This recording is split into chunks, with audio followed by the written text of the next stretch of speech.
नमस्कार दोस्तों, आज हम जिस टॉपिक पर बात करने वाले हैं वो टॉपिक काफ़ी ज़्यादा सीरियस टॉपिक है।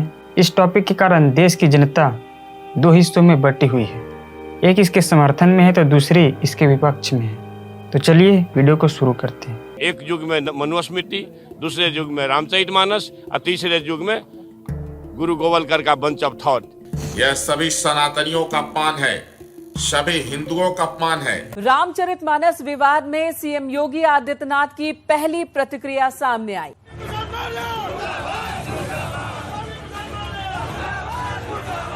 बिहार से जो बात उठी थी वो बिहार में लगभग शांत हो गई, लेकिन यूपी में इन दिनों कलेश मचा हुआ है। मैं बात कर रही हूं रामचरितमानस की, वो रामचरितमानस जो पिछले लगभग 500 वर्षों से भगवान राम की गाथा सुना रही है।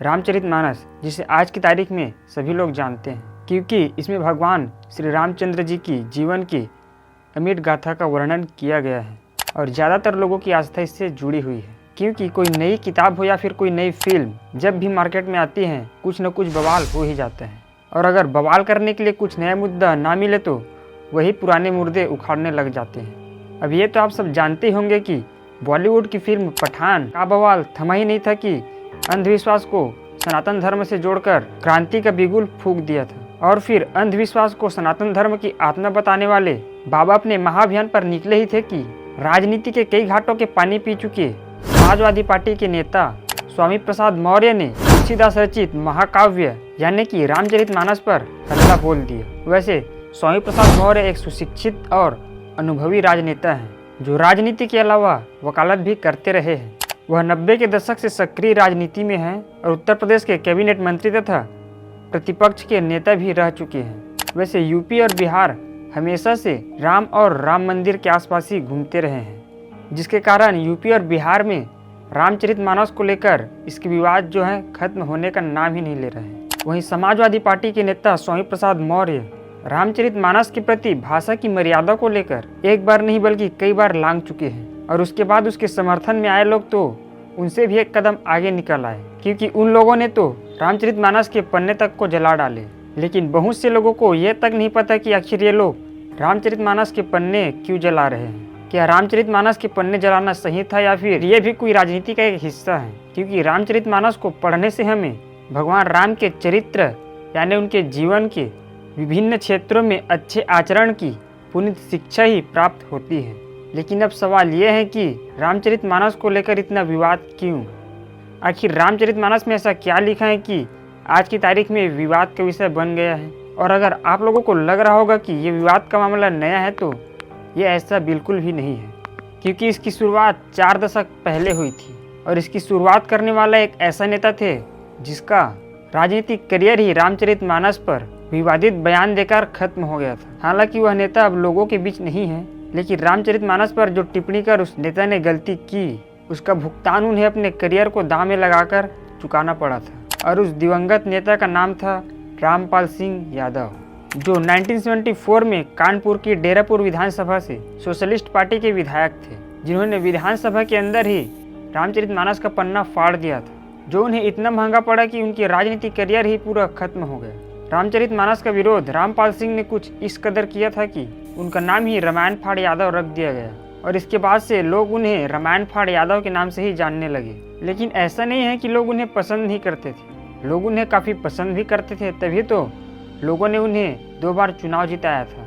लेकिन अपने समय के जाने माने नेता रामपाल सिंह यादव रामचरितमानस के पन्ने फाड़कर ऐसी गलती कर दी कि जिसे लोग माफ़ी नहीं कर पाए। अब रामपाल सिंह यादव की इतनी ही बात हो रही है तो इसके बारे में थोड़ा सा जान भी लेते हैं। तो रामपाल सिंह यादव 70 के दशक में सोशलिस्ट पार्टी के कानपुर के प्रभारी नेता हुआ करते थे।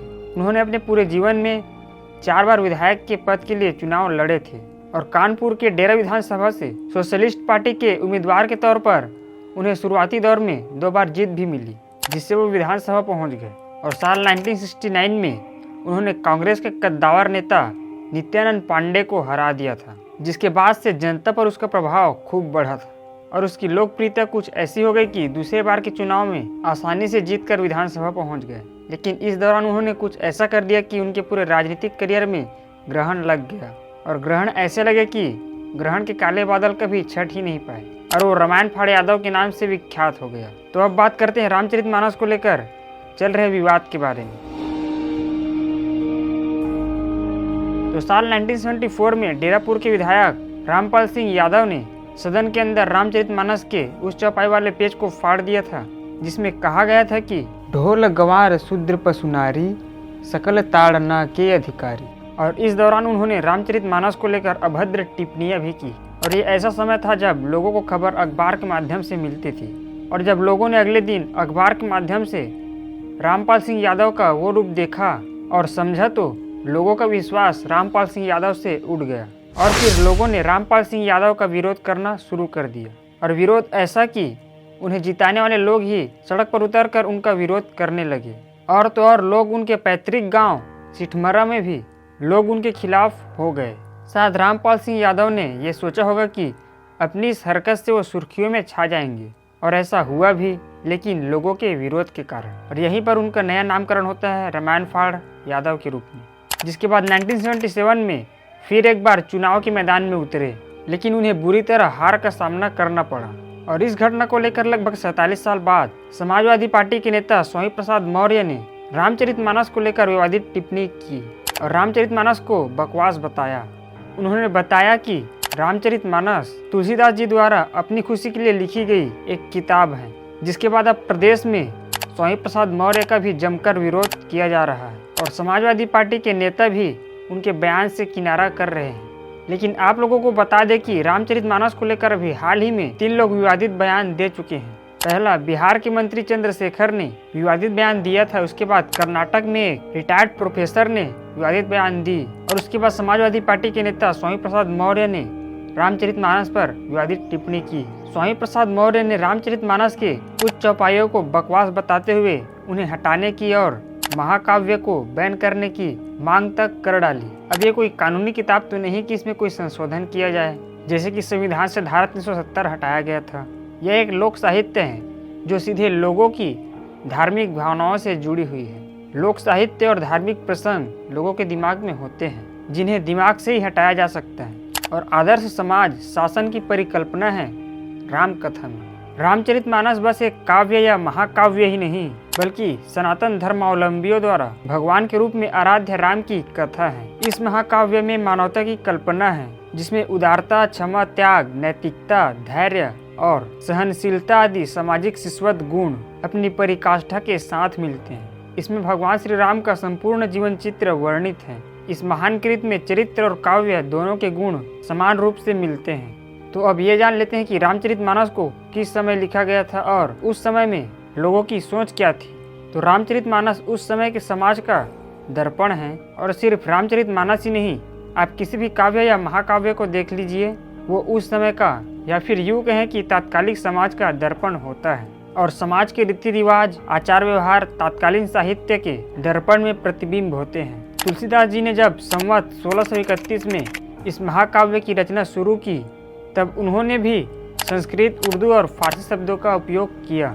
तो ऐसे में उस समय के समाज का प्रतिबिंब इसमें आना स्वाभाविक है। लेकिन सबको पता है ही कि परिवर्तन प्रकृति का नियम है और समय चक्र के साथ ही समाज और उनकी रीति, नीति और आचार व्यवहार बदलते रहते हैं। उस काल में राजा को ईश्वर का प्रतिनिधि माना जाता था, इसलिए राजा की भक्ति ही ईश्वर की भक्ति मानी जाती थी और राजा की आज्ञा ईश्वर की आज्ञा मानी जाती थी। और सदियों के अंतराल में बदलते समय के साथ आज समाज बहुत बदल गया है। आज इस लोकतंत्र के युग में प्रजा राजा हो गए हैं और राजा प्रजा हो गए हैं। आज राम राज्य का संकल्प तो लिया जाता है, लेकिन लोकतंत्र के इस युग में वैसा राम राज्य चल भी नहीं सकता। तब परिवारवाद और वंशवाद चलता था, लेकिन आज पिता के कहने पर कोई 14 वर्ष का वनवास नहीं कर सकता। और इसी तरह ढोल शूद्र और पशुनारी वाली चौपाई की कोई प्रासंगिकता नहीं रह गई है। लेकिन देश तो संविधान से चलता है और संविधान समानता, स्वतंत्रता, बंधुत्व व मानवीय गरिमा का गारंटी देता है। इसलिए स्वामी प्रसाद जी का एक निर्जीव पुस्तक पर लाल पीला होना राजनीति का एक हिस्सा हो सकता है। श्रेष्ठतम साहित्यों में से एक रामचरितमानस न केवल एक भक्ति कथा है, बल्कि अवधि की श्रेष्ठतम भक्ति काव्य और संसार की श्रेष्ठ महाकाव्य में से एक है। इसमें मुख्य छंद, चौपाई और दोहा है। वहीं बीच बीच में कुछ अन्य प्रकार के छंदों का भी प्रयोग हुआ है। भारतीय साहित्य शास्त्र में महाकाव्य के जितने भी लक्षण दिए गए हैं वे सब रामचरितमानस में पूर्ण रूप से पाए जाते हैं और तुलसीदास जी ने इसे 7 भागों में विभक्त किया, जिसे रामचरितमानस की भाषा में कांड कहा जाता है। और इन 7 कांडों के नाम कुछ इस प्रकार हैं: बाल कांड, अयोध्या कांड, अरण्य कांड, किष्किंधा कांड, सुंदर कांड, लंका कांड, जिसे युद्ध कांड भी कहा जाता है, और उत्तर कांड।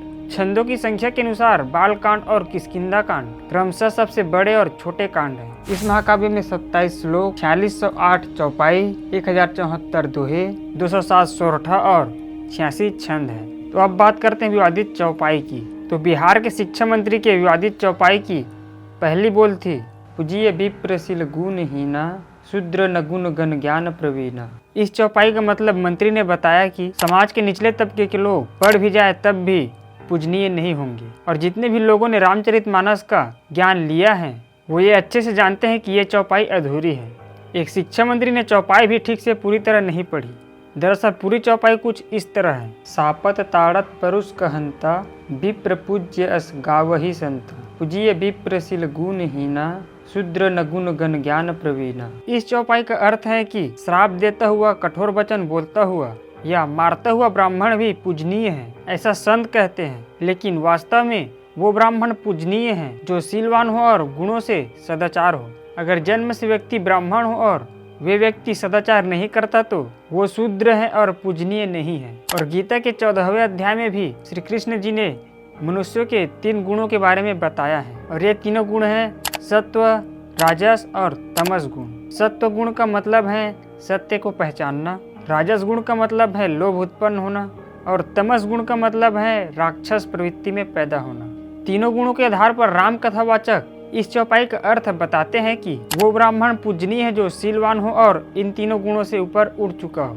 और शूद्र का अर्थ जाति से नहीं बल्कि कर्म से है। इसका पूरा मतलब है कि अगर मनुष्य जन्म से ब्राह्मण है लेकिन उसका आचरण या कर्म सत्य या धर्म पर आधारित नहीं है तो वो शूद्र है। जो भगवान को नहीं मानता वो शूद्र है, और जो महात्माओं और संतों का आदर नहीं करता वो शूद्र है। और ऐसे लोग भले ही ब्राह्मण हो या फिर इनके पास अपार ज्ञान हो, वो पूजनीय नहीं होते हैं, ये बताया गया है। वहीं बिहार के मंत्री ने बताया कि ब्राह्मण होने पर उनका सम्मान किया जाएगा, फिर चाहे आचरण कैसा भी हो। आपको जानकर हैरानी होगी कि रामचरितमानस के जिस चौपाई के बारे में बिहार के शिक्षा मंत्री ने विवादित बयान दिया, उन्होंने इस चौपाई को उत्तरकांड की चौपाई बताई।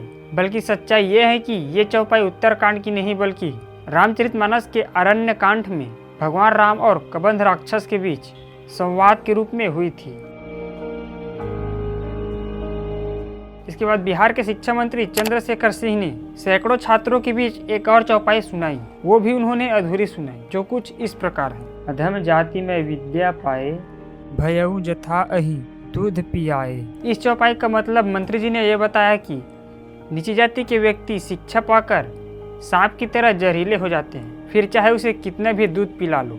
ये चौपाई रामचरितमानस के उत्तरकांड की है, जिसकी पहले लाइन को ही शिक्षा मंत्री जी ने नहीं बताया है, यानी कि शिक्षा मंत्री जी ने चौपाई अधूरी सुनाई है। अब बात करते हैं सही चौपाई की, तो सही चौपाई है: हर कहूँ हरि सेवक गुरु कहेऊँ, सुनी खगनाथ हृदय मम देहेऊँ, अधम जाति में विद्या पाए, भयऊ जथा अहि दूध पियाए। इस चौपाई का अर्थ है कि जब गरुड़ देव और कागभुसुंडी जी के बीच संवाद होता है तब ये चौपाई आती है, और कहते हैं कि गुरु जी ने शिव जी को हरि का सेवक कहा। यह सुनकर हे पक्षीराज मेरा हृदय जल उठा। नीची जाति का मैं विधा पाकर ऐसा हो गया जैसे दूध पिलाने से सांप। मतलब ये हुआ कि यहाँ पे कागभुसुंडी गरुड़ जी को गुरु कह रहे हैं, और अधम का मतलब पापी होता है जो वो अपने आप को कह रहे हैं, क्योंकि कागभुसुंडी को श्राप मिला था इसलिए वो कौवा बन गए थे। तो अब बात करते हैं स्वामी प्रसाद मौर्य जी ने जिस चौपाई की बात की थी उसके बारे में। ढोल गंवार शूद्र पशुनारी, सकल ताड़ना के अधिकारी। दलित हितैषी बनने वाले लोग इस चौपाई का अर्थ कुछ ऐसा निकालते हैं कि शूद्र और नारी के खिलाफ अपमानजनक बातें कही गई है, जबकि दूसरा वर्ग कहता है कि एक शब्द के कई मायने होते हैं, जिसमें कहते हैं कि ताड़ना का मतलब पीटना नहीं, देखना या शिक्षा देना होता है। और इस शब्द को काफी लोग रिलेट भी कर पाएंगे, जैसे किसी का दोस्त किसी लड़की को देखकर बोलते हैं भाई वो आपको ही ताड़ रही है। वैसे इससे पहले भी कई दलित और महिला संगठन वाले आक्रोश जताते आए हैं। अब ऐसे में धर्म ग्रंथ के जानकार समझाते हैं कि वैदिक वर्ण व्यवस्था में शूद्र का मतलब समाज के सेवक से था। जो भी व्यक्ति सहायता या सेवा करता उसे इस श्रेणी में रखा जाता था। इसमें आज के सभी नौकरी पेशा और वर्कर्स आ जाएंगे। लेकिन लोग ये भूल जाते हैं कि भगवान राम क्षत्रिय होते हुए भी उन्होंने केवट को गले लगाया था और सबरी के जूठे बेर खाए थे। इसी के साथ रामचरितमानस में गीता प्रेस ने समझाया कि तुलसीदास जी ने रामचरितमानस को अवधि में लिखा है, इसलिए शब्दों का अर्थ और भावार्थ अलग हो सकता है। और सुंदरकांड में यह लाइन आती है जिस पर विवाद चल रहा है, जो पूर्ण रूप से कुछ इस प्रकार है। प्रभु भल किन्ह मोहि सिख दीन्ही, मर्यादा पुनि तुम्हरी किन्नी, ढोल गंवार शूद्र पशु नारी, सकल ताड़ना के अधिकारी। जब भगवान राम लंका जाने के लिए समुद्र किनारे प्रार्थना करते हुए 3 दिन बिता देते हैं, लेकिन समुद्र देव उन्हें रास्ता नहीं देते, तब भगवान श्री राम क्रोधित होकर धनुष उठा लेते हैं। तब समुद्र देव भगवान श्री राम से कहते हैं कि प्रभु ने अच्छा किया जो मुझे शिक्षा दी, पर जीवों का स्वभाव यानी मर्यादा भी तो आपका बनाया हुआ है, और ढोल गंवार शूद्र पशु और स्त्री ये सभी शिक्षा के अधिकारी हैं। और यही इस चौपाई का अर्थ है।